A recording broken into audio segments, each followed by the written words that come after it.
भोंदू भगवान का सखा था, बहुत सरल था। गौशाला में गैया चराता था, गायों की सेवा करता था। भोंदू, उसका नाम भोंदू नहीं था, नाम तो उसका कुछ और रहा होगा, लेकिन उतना सीधा था कि सब उसको भोंदू ही बोलते थे। बहुत सीधा जो होता है उसको कहते हैं बहुत भोंदू हो। भगवान को भोंदू ही पसंद है। यदि कोई भोंदू है तो दूसरों को प्रयास करना चाहिए, इसको ठाकुर जी की सेवा में लगाओ। क्यों? ये भोंदू है, जल्दी भगवान को मिल जाएगा। तो भोंदू जो था रोज अपने गुरुजी से प्रवचन सुनता था और उन प्रवचन के माध्यम से रोज ठाकुर जी का वर्णन सुनता था। कैसे ठाकुर जी? तो गुरुदेव प्रवचन में सुनाते थे, मोर मुकुट माथे हाथ में लकुट साजे, कांधे बनमाल सोहे पतली कमर पे, मोर मुकुट माथे हाथ में लकुट साजे, गले बनमाल सोहे पतली कमर। गुरुदेव के द्वारा उसने जब वर्णन सुना, कैसे हैं ठाकुर जी? बोले मोर मुकुट पहनते हैं, गले में बनमाला पहनते हैं, हाथ में बांसुरी लकुट लेकर के चलते हैं, पतली सी कमर है और बड़े सुंदर हैं, सांवरे सलोने हैं। जैसे ही उसने सुना तो बोला, गुरुजी ये श्याम सुंदर गैया चराते, जाते कहां गैया चराने? बोले भांडीर वन में। अच्छा। भोंदू बोला, आज मैं भी भांडीर वन जाऊंगा। उसने किसी को बताया नहीं, इतने सारे शिष्य गुरुजी के यहां रहते, किसी से कुछ नहीं कहा। आज गायों को लेके भांडीर वन गया। क्यों? गुरुजी कहते हैं कि भांडीर वन में ठाकुर जी आते हैं। भांडीर वन पहुंच गया। भांडीर वन में गाय चर रही थी, एक कदम वृक्ष के नीचे बैठ करके और चारों तरफ देख रहा है। कहीं से श्याम सुंदर आ रहे होंगे, कहीं से पतली सी कमर लेकर के कन्हैया आ रहे होंगे, अपनी गैया चराते आ रहे होंगे। उसकी इतनी सरलता, इतनी सहजता, उसकी इतनी निष्कपटता, उस पर ठाकुर जी रीझ गए। चतुर व्यक्ति से भगवान मिलने में डरते हैं, सरल व्यक्ति से मिलने में ठाकुर जी को सहजता लगती है। बोले किसी से कहेगा भी नहीं मैं इसको मिल भी लूंगा तो ये अच्छा है। इतने में ही देखा सामने से गायों का झुंड आ रहा था और जैसे ही देखा उन गायों के झुंड के मध्य में श्याम वरण ठाकुर जी पीतांबरी पहने हुए, सुंदर मोर मुकुट धारण किया है, कानों में मोतियों की माला झंकृत हो रहे हैं, पैरों में सुंदर पायल पहनी हुई है। ठाकुर जी बांकी अदा से चल करके उसकी तरफ बढ़ते हुए आ रहे हैं। ऐसी मधुर चाल, ऐसी मधुर कमर, ऐसी मधुर मुस्कान देख करके भोंदू रीझ गया। आहा, ऐसे ही देखत रहूं तो जन्म सफल कर मान। इतनी सुंदर ठाकुर जी। जैसे ठाकुर जी समीप आए, थोड़े से पास आए, भोंदू ने चरणों में प्रणाम किया। बोले जय जय, आप नंदनंदन हो? भगवान बोले हाँ मैं ही नंदनंदन हूं। बोले वही नंदनंदन जिनके बारे में गुरुजी सुनाते हैं? बोले हाँ मैं वही नंदनंदन हूं। गुरुजी जितना सुंदर वर्णन करते हैं आप तो उससे कई गुना ज्यादा सुंदर हो। आप मेरे पास विराजो प्रभु। ठाकुर जी बैठ गए। बैठ करके अब तो भोंदू उनके मुखमंडल को देख रहा, कुछ बोले ही नहीं रहा, चुपचाप बैठ करके केवल उनको देख रहा है। भगवान बोले भैया देख तो ही रहेगो कि कछु देगो भोजन पानी? भोंदू बोलो आज्ञा करो, क्या सेवा करूं? बोले गैया चरावे आवे, खाली हाथ आवे, कछु लेके ना आवे भोजन पानी? भोंदू ने तुरंत अपनी छोटी सी पोटली खोली, उसमें रोटी रखी थी, रोटी के बीच में अचार रखे थे। बोले जय जय, यही है सेवा में। भगवान बोले लाओ। ठाकुर जी वन भोज बड़े भाव से करते हैं। विभ्रत वेणुम जठर पटयो शांग वेत्रे च कक्षे, वामे पाणे मृषण कवलम तत्फलम लांगुलीषु।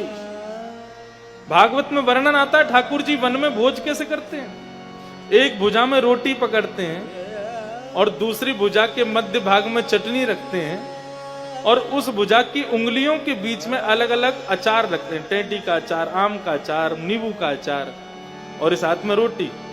ऐसे आप लोग भी नहीं खाते होंगे जैसे ठाकुर जी खाते हैं। चटनी से रोटी लगाएंगे फिर उसको खाएंगे, फिर बीच में स्वाद बढ़ाने के लिए फिर एक अचार चाट लेते हैं, फिर उससे रोटी लगाई फिर खाते, फिर दूसरा अचार चाट लेते हैं, फिर रोटी लगाई खाई फिर तीसरा अचार। इस प्रकार ठाकुर जी वन भोज करते हैं, उनको तो प्रिय है।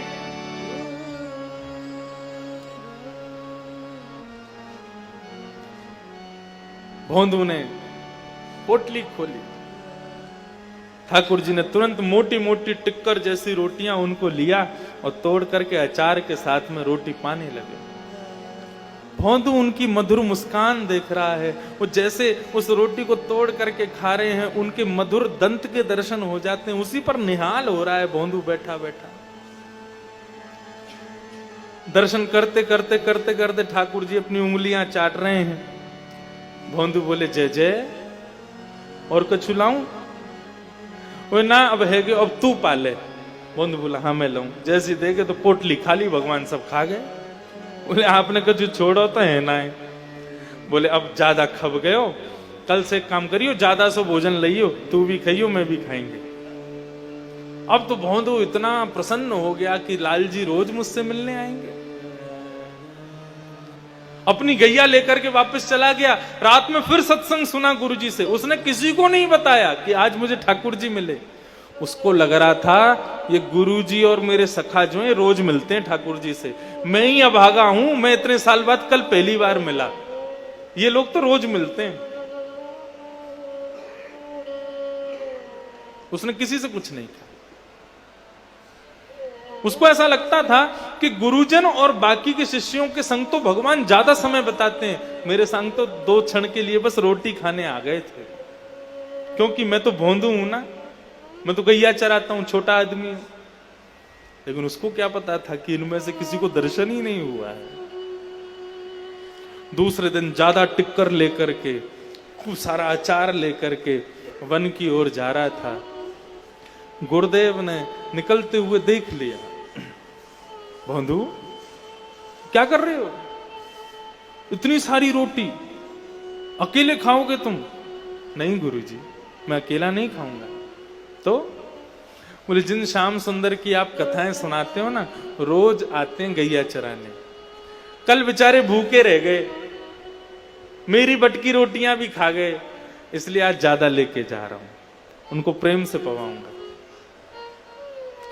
सरकार आपको तो खूब दर्शन देते हैं, मोकू तो केवल 2 क्षण के काजे केवल गैया चराते, भाई आ जाए मेरे पास तो मोकू वहीं सुख मिले उनको। गुरुदेव ने जैसे सुना, भोंदू कह रहा है ठाकुर जी आते हैं और रोटी खाते हैं, 2 क्षण के लिए बैठते हैं। गुरुजी बोले कोई और बोले तो मुझे विश्वास ना हो, लेकिन भोंदू झूठ नहीं बोलता। ये भोंदू है, ये झूठ बोलना जानता ही नहीं, इसको पता ही नहीं झूठ किसे कहते हैं। भोंदू कैसे हैं ठाकुर जी? बोले आप जैसा वर्णन करते हो ना, मोर मुकुट धारण करते हैं, जब मुस्कुराते हैं ना तो उनके गाल कपोल ऐसे होते हैं जैसे मानो 2 गुलाब जामुन प्रकट हो गए हों। उनके कानों के कुंडल, उनके केशों की लहराट, उनके सुंदर मुस्कान और उनकी जो सुगंधी है ना, वो अवर्णनीय है, उसका मैं वर्णन नहीं कर सकता। ये भक्ति सूत्र का, ये नारद भक्ति सूत्र का सूत्र है कि प्रेम अवर्णनीय होता है। जिसका वर्णन किया जा सके वो प्रेम नहीं है, जिसका वर्णन ही ना हो सके वो प्रेम है। जब भोंदू ने कहा गुरुदेव मैं वर्णन नहीं कर सकता वो कैसे हैं, समझ गए। बोले ठाकुर जी आते हैं इसके पास।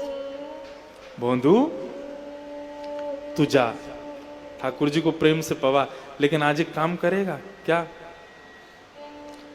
ठाकुर जी को अपने संग ले आना और कहना गुरु जी के आश्रम चलो, वहीं प्रेम से बैठ के शाम का भोजन करेंगे।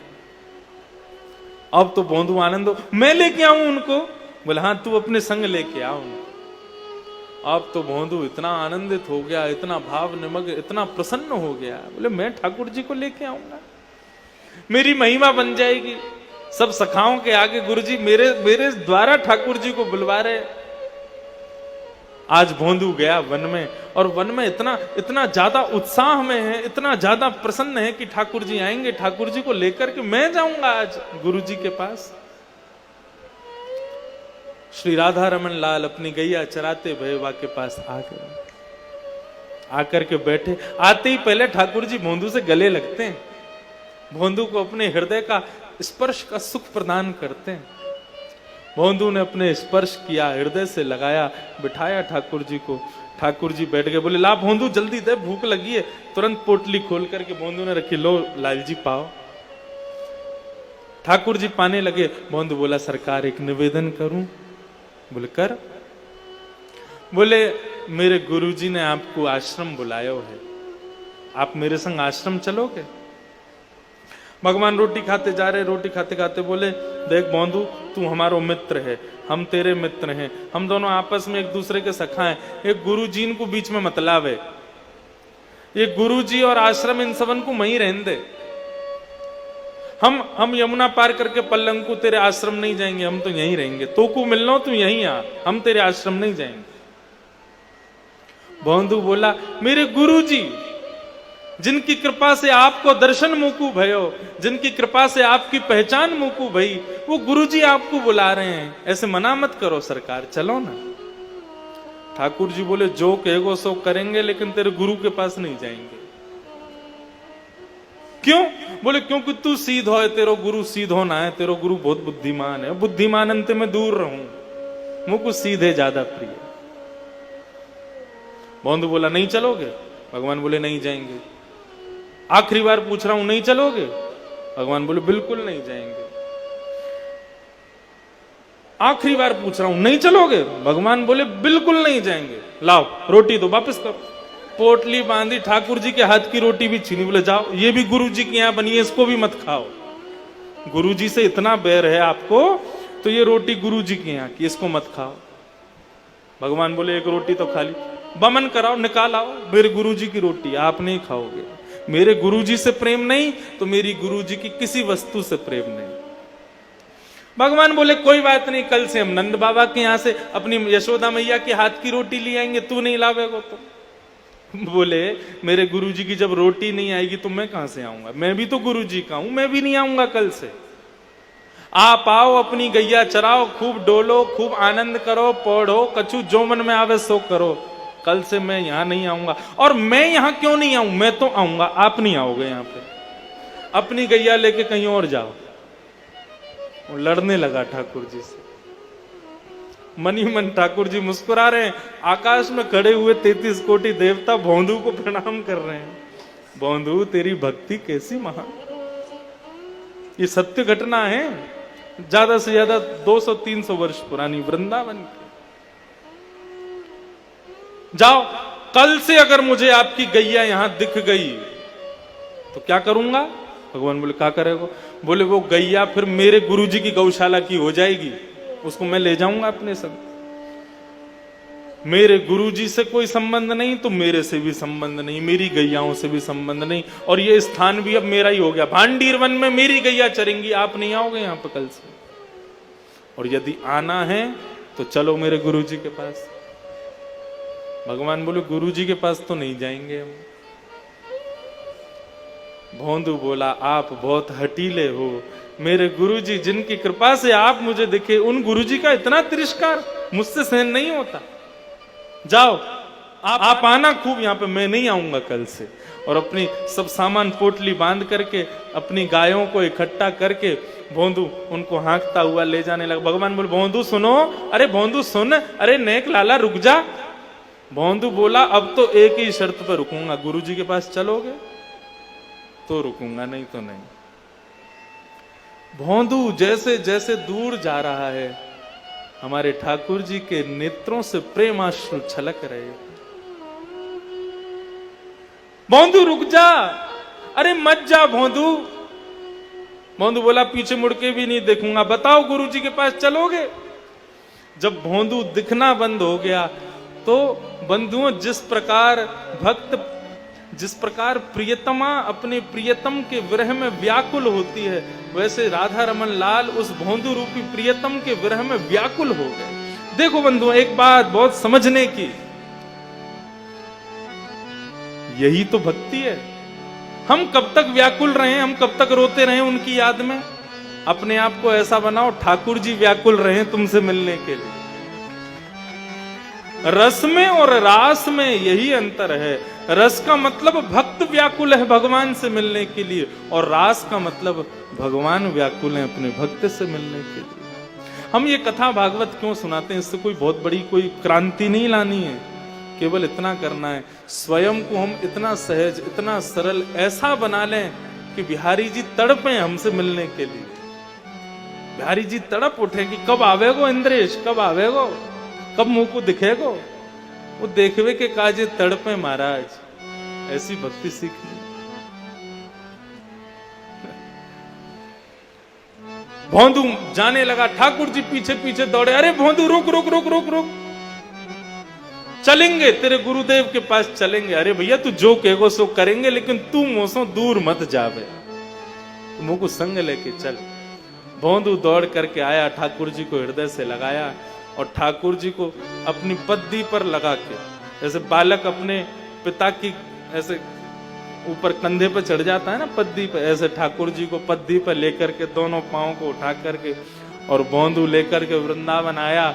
गायों के झुंडों ने आश्रम में प्रवेश किया, सामने सिंहासन पर गुरुदेव बैठे थे। उन गायों के झुंड ने जैसे ही मार्ग दिया तो पीछे से भोंदू ठाकुर जी को अपनी पद्दी में लेकर के आ रहा है। मोर मुकुटधारी श्याम सुंदर उस भोंदू के पीछे चढ़ कर के आ रहे हैं। इस स्वरूप का दर्शन करके महाराज सदगुरुदेव भगवान निहाल हो गए, वहीं दंडवत करने लगे, प्रणाम करने लगे भोंदू को। ठाकुर जी का साक्षात दर्शन हो गया।